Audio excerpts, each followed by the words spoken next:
Ensuite, Jésus passait à travers villes et villages, proclamant la bonne nouvelle du règne de Dieu. Les 12 l'accompagnaient, ainsi que des femmes qu'il avait délivrées d'esprits mauvais et guéries de leurs maladies.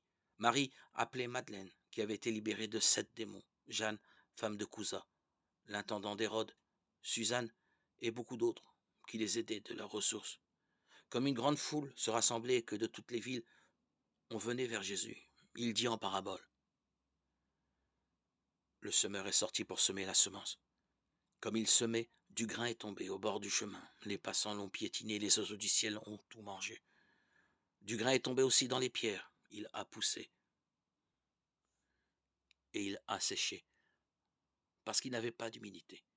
Du grain est tombé aussi au milieu des ronces, et en poussant les ronces l'ont étouffé. Enfin du grain est tombé dans la bonne terre, il a poussé, il a porté du fruit au centuple. En disant cela, il élevait la voix. Celui qui a des oreilles pour entendre, qu'il entende. Ses disciples lui demandaient quel était le sens de cette parabole. Il leur déclara, à vous, il est donné de connaître les mystères du royaume de Dieu, mais les autres n'ont que les paraboles, afin que se réalise la prophétie. Ils regarderont sans regarder, ils écouteront sans comprendre. Voici le sens de la parabole. La semence, c'est la parole de Dieu. Ceux qui sont au bord du chemin, ce sont ceux qui ont entendu. Puis le démon survient et il enlève de leur cœur la parole pour les empêcher de croire et d'être sauvés. Ceux qui sont dans les pierres, lorsqu'ils entendent, ils accueillent la parole avec joie.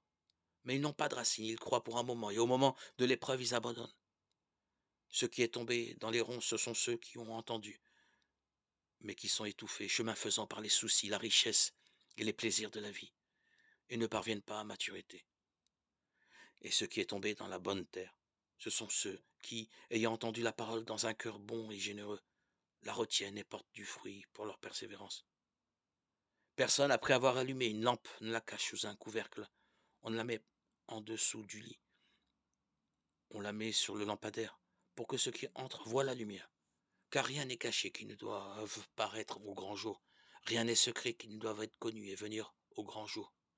Faites attention à la manière dont vous écoutez. Car celui qui a recevra encore et celui qui n'a rien se fera enlever, même ce qu'il paraît avoir.